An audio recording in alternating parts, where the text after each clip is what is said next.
بعل ጥምቀት لومي 19 ጥሪ ኣመላእ ሃገር ብልዑል ማዕረግ ተኸቢሮም بدرجة هجر أب كتم أسمراء زت خير سنة سرعة استخدت برهان عند مسكال تبصب اللوم بعل ጥምቀት لومي 19 ጥሪ ኣመላእ ሃገር بخبز بلد ድምቀት ተኸቢሩ ኣብ ከተማ ኣስመራ ብዝተኻየደ ብኣሽሓት ዝቑፀሩ ምእመናን ኣብ ዝተሳተፍዎ ስነ ስርዓት ብድሮ ታቦታት ካብ ኩለን ኣብያተ ክርስቲያን ብምእመናን ተሰንዮም ኣብ ባህረ ጥምቀት ክሓድሩ እንከለዉ ብመዘምራን በዓል ተራ ደብርን ብሕብረት ውሉደ ክህነትን ዝተወከሉ ሰባኻ ድሕሪ ምክያድ ብመርሒነት ዋና ጸሓፊ ቅዱስ ሲኖዶስን ጳጳስ ዞባ ማእከልን ብፁእ ኣቡነ ጴጥሮስ ቅዳሴ ቡራኬን ኣስተምህሮን ተዋሂቡ ብድሕሪዚ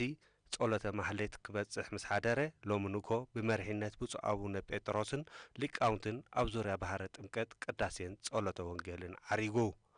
ኣብቲ ጽምብል መምህር ኤልያስ ሃብታይን ታሪኻዊ ኣመጻጽኣ በዓል ጥምቀት ዝምልከት ስብከት ኣስሚዖም ብመርሒነት ብፁእ ኣቡነ ጴጥሮስ ብፁዓን ጳጳሳትን ሊቃውንትን ባህረ ጥምቀት ተባሪኹ ናብ ህዝቢ ምስ ተነጽገ ድማ ካህናት ነቲ በዓል ዝምልከት ዜማ እናስምዑ ኣስረጊጾም ኣብ መወዳእታ ቡራኬ ምስ ተዋህበ ታቦታት ብምእመናን ተሰንዮም ነናብ ደብሮም ተመሊሶም ኣብቲ ስነ ስርዓት ኣካየደ ስራሕ ዞባ ማእከል ኣቶ ዘርኢ ተወልደ ብርሃንን ካልኦት ላዕለዎት ሰበስልጣን መንግስትን ዕዱማት ኣጋይሽን ተሳቲፎም ነይሮም